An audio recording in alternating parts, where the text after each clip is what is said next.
الحمد لله نستعينه ونستغفره ونعوذ بالله من شرور أنفسنا ومن سيئات أعمالنا من يهد الله فلا مضل له ومن يضلل فلا هادي له وأشهد أن لا إله إلا الله وحده لا شريك له وأشهد أن محمدا عبده ورسوله أرسله بالحق بشيرا ونذيرا بين يدي الساعة أعوذ بالله من الشيطان الرجيم بسم الله الرحمن الرحيم يا أيها الذين آمنوا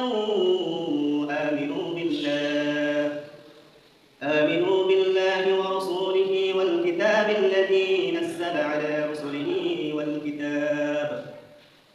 والكتاب الذي أنزل من قبل وقال النبي صلى الله عليه وسلم تركت فيكم أمرين لم تضلوا ما تمسكتم بهما كتاب الله وسنة رسول وقال النبي صلى الله عليه وسلم إنما الأعمال بالنيات وقال تعالى يا أيها الذين آمنوا صلوا عليه وسلموا تسليما اللهم صل على محمد وعلى آل محمد كما صليت على إبراهيم وعلى آل إبراهيم إنك حميد مجيد اللهم بارك على محمد وعلى آل محمد كما باركت على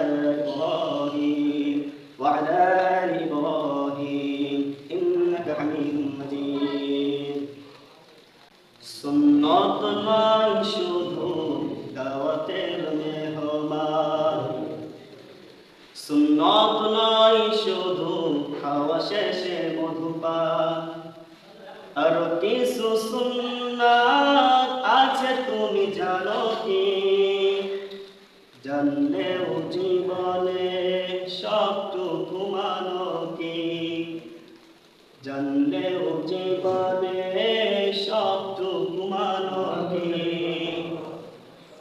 সুন্নত শুধু নয় নবনীয় আচরণ আর সুন্নত হলো প্রয়োজনে গরজন সুন্নত শুধু নয় মেষ চরাতে যাওয়া আর সুন্নত হলো রাষ্ট্রনায়ক হওয়া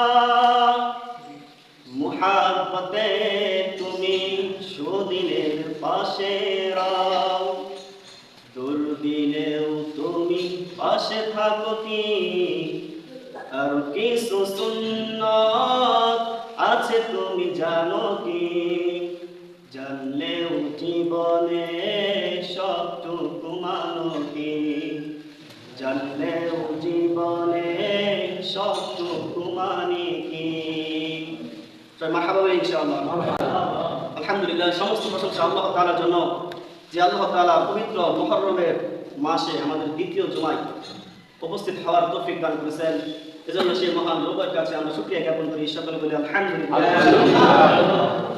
আমরা জানি না যে আমরা কত বড় বরকতের মাসে আমরা উপনীত হয়েছি রাসূলুল্লাহ সাল্লাল্লাহু আলাইহি ওয়াসাল্লাম বলেন শাহরুল্লাহ এই মাস শাহরুল্লাহ এই মাস হচ্ছে আল্লাহ তাআলার মাস সুবহানাল্লাহ এই মুহররম মাস বছরের শুরুর মাস মাসের শুরুর মাস অর্থাৎ আরবি নববর্ষের প্রথম মাসে আমরা দ্বিতীয় জুমায় উপনীত হয়েছি এবং এই মাসটা অনেক ফজিলতের মাস হয়তো গত জুমায় হুজুর মুহররম সম্পর্কে আলোচনা করেছে 10ই মুহররম সম্পর্কে আলোচনা করেছে তো এই মাসে আমাদের অনেক বড় আমলীয় ছিল যে আমাদের মুহররম মাসে রোজা রাখাটা আমাদের বড় একটা আমলীয় ছিল যেহেতু হুজুর শিল্প সম্পর্কে আলোচনা করেছে, আমরা সেদিকে আলোচনা যাব না। তো বছরের শুরুতেই আল্লাহ তাআলা আমাদেরকে কি সম্পর্কে মানে কি বলতেছেন আমাদের, আমরা সেই সম্পর্কে জানবো ইনশাআল্লাহ। বছরের শুরুতে, মাসের শুরুতে তোমার করণীয় কি হবে, তোমার আমল কেমন হবে, এ সম্পর্কে মহান আল্লাহ তাআলা কুরআনুল কারীমে, কুরআনুল হাকিমে আল্লাহ তাআলা বিষয়বস্তু সব কিছু এরকম ভাবে বিস্তারিতভাবে আলোচনা করেছেন। মহান আল্লাহ তাআলা বলেন, ইয়া আইয়ুহাল্লাযীনা আমানু, ইয়া আইয়ুহাল্লাযীনা আমানু, হে ঈমানদারগণ। পৃথিবীতে যত মুসলমান আছে প্রত্যেকে ঈমানদার, সুবহানাল্লাহ। যারা একবার লা ইলাহা ইল্লাল্লাহ বলছে, আল্লাহ তাআলা তাদেরকে সম্বোধন করে ডাকতেছে, ইয়া আইয়ুহাল্লাযীনা আমানু, হে ঈমানদারগণ, আমিনু বিল্লাহ, সুবহানাল্লাহ। আল্লাহ তাআলা বলতেছেন, হে ঈমানদারগণ, তোমরা আল্লাহ তাআলার উপর ঈমান আনো, সুবহানাল্লাহ। একদিকে প্রথম আল্লাহ তাআলা বললেন, হে ঈমানদারগণ, আবার বলতেছে আমিনু বিল্লাহ, তোমরা কি করো, আমি আল্লাহ তাআলার উপর ঈমান আনো, সুবহানাল্লাহ। ওয়া রাসূলিহি, এবং আমার রাসূলের উপর তোমরা ঈমান আনো, ওয়াল কিতাবিল্লাযী নাযালা আলা রাসূলিহি, শুধু তাই নয়, আমার উপর ঈমান এনে তুমি ক্ষান্ত হবে না, আমার রাসূলের উপর ঈমান আনতে হবে। ওয়াল কিতাবিল্লাযী নাযালা আলা রাসূলিহি, শুধু তাই নয়, আমি আমার রাসূলের উপর যে কিতাব নাযিল করেছি সেই কিতাবের উপর তোমার ঈমান আনতে হবে, সুবহানাল্লাহ। আল্লাহ তাআলা ধারাবাহিকভাবে বর্ণনা দিতেছেন, তোমার করণীয় কি, তুমি ঈমানদার, তুমি এখন তুমি কি করবা। এই বছরের শুরুতে, বছরের প্রথম মাসে তোমার করণীয় হচ্ছে তুমি আল্লাহ তাআলার উপর ঈমান আনো, তুমি তোমার তার রাসূলের উপর ঈমান আনো, এবং সেই রাসূলের উপর যে কিতাব আমি আল্লাহ নাযিল করেছি সেটার উপর এরকম ভাবে ঈমান আনয়ন করো। ওয়াল কিতাবিল্লাযী আনজালা মিন ক্বাবল, শুধু তাই নয়, আমি আমার নবীকে প্রেরণ করেছি মুহাম্মদ রাসূলুল্লাহ সাল্লাল্লাহু আলাইহি ওয়াসাল্লামকে। তিনি বলেন, আনা খাতামুন নাবিয়্যিন, আমি হচ্ছি শেষ নবী। শুধু এই নবীর উপরে ঈমান আনলে চলবে না, এই নবীর কিতাবের উপর অর্থাৎ আল কোরআনের উপর ঈমান আনলেই চলবে না। অমিন ক্বাবলিহি, অমিন ক্বাবল, এবং আমি আমার নবীর পূর্বে যত কিতাব আদি আমি আল্লাহ নাযিল করেছি নবীদের উপর, 114 খানা সহিফা এবং 4 খানা সবচেয়ে বড় কিতাব আল্লাহ তাআলা নাযিল করেছেন এই মানুষদেরকে হেদায়েতের পথে আসার জন্য। এক এক নবীকে আল্লাহ তাআলা এক এক কিতাব, এক এক সহিফা দান করেছেন। সেই পরিবেশ কিভাবে নবীরা কিভাবে দাওয়াত দিবে, কিসের উপর দাওয়াত দিবে, এক এক নবীকে আল্লাহ তাআলা এক একটা কিতাব দান করেছে। সবচেয়ে বড় কিতাব 4 খানা, তাওরাত, জাবুর, ইনজিল এবং কুরআনুল কারীম। এই 4টা হচ্ছে সবচেয়ে বড় কিতাব, সুবহানাল্লাহ বলি। এই 4টা বাদে আরো 100 আল্লাহ সহিফা নাযিল করেছেন নবীদের উপর, সহিফা। এটা এই জন্য নাযিল করেছেন, এই জন্য দিয়েছেন যে এই সহিফা তোমাকে দিলাম, এই অনুযায়ী তুমি চলবে এবং তোমার উম্মতকে এই অনুযায়ী তুমি চলতে পারবে। এই জন্য আল্লাহ তাআলা এটা দিয়েছেন।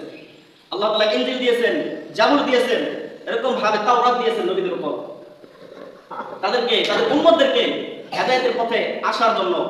এবং তাদের করণীয় কি থাকবে, তারা দুনিয়াতে কি করবে এবং দুনিয়াতে কিরকম মানুষের সাথে, এরকম মানুষের সাথে চলাফেরা করবে, কেমন চলাফেরা হবে, এই সকল বিষয় এরকম ভাবে কিতাবগুলোতে আল্লাহ তাআলা বিস্তারিতভাবে আলোচনা করে দিয়েছেন। আমাদের কোরআনুল হাকিম সবচাইতে মর্যাদাশীল, 104 খানার মধ্যে সবচাইতে বেশি মর্যাদাশীল কিতাব হচ্ছে কোরআনুল হাকিম, সুবহানাল্লাহ। সেই কিতাব আমাদের শেষ নবী, শুধু আমাদের নবী শেষ নবী নয়, আমাদের কিতাব শেষ কিতাবই নয়, সর্বশ্রেষ্ঠ নবীর উপর আল্লাহ তাআলা সর্বশ্রেষ্ঠ গ্রন্থ আল কোরআনুল কারীম আল্লাহ তাআলা নাযিল করেছেন, সুবহানাল্লাহ। আল্লাহ তাআলা শুধু তাই নয়, কোরআনুল কারীম যে নাযিল করেছে এর মধ্যে এরকম একটা সূরা আছে, সূরাতুল ফাতিহা, আলহামদুলিল্লাহি রাব্বিল আলামিন, যে সূরা আমরা শুরুতে পড়ি, প্রত্যেক নামাজে পড়তে হয় আমাদেরকে। আল্লাহ তাআলা আবশ্যকীয় করে দিয়েছে, তুমি এই সূরা যদি ফাতিহা পুরো না পড়ো তাহলে তোমার ওয়াজিব করা হয়ে যাবে, তোমার নামাজ পরিপূর্ণভাবে আদায় হবে না। এরকম একটা মর্যাদাশীল সূরা, যে সূরার মধ্যে সারা কোরআন শরীফের মধ্যে যা আছে, তাওরাত, জাবুর, ইনজিলের মধ্যে যা আছে এবং আরো যে 100 সহিফা আছে, এগুলোর মধ্যে সকল কিছু মিলে যা আছে আল্লাহ তাআলা সূরাতুল ফাতিহার মধ্যে আল্লাহ তার মধ্যে লুকাই দিলেন সবকিছু, সুবহানাল্লাহ। এই সূরাকে বলা হয় সূরাতুল শিফা, রোগের ঔষধ। এবং আল্লাহ তাআলা আমাদের উপরে এই কোরআনকে শিফা স্বরূপ পাঠিয়েছেন। শুধু আমরা তো এরকম ভাবে অসুস্থতা হই নাই, আমরা এখন খোঁজ নেই এখন কোন ডাক্তারের কাছে গেলে ভালো হবো, ভাই আমার এই রোগ, আমি এখন কোন ডাক্তারের কাছে যাবো, আমাকে একটু পরামর্শ দেন। হ্যাঁ, পরামর্শ নেবেন। ঔষধ খাওয়া সুন্নাত, ঔষধ খাওয়া সুন্নাত। রাসূলুল্লাহ সাল্লাল্লাহু আলাইহি ওয়াসাল্লাম নিজে ওষুধ খাইছেন।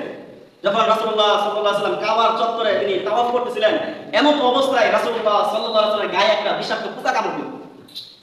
রাসূলুল্লাহ সাল্লাল্লাহু আলাইহি ওয়াসাল্লাম বলতেছে, পোকা তুই নবী ছিলিস না, তুই মানুষ ছিলিস না।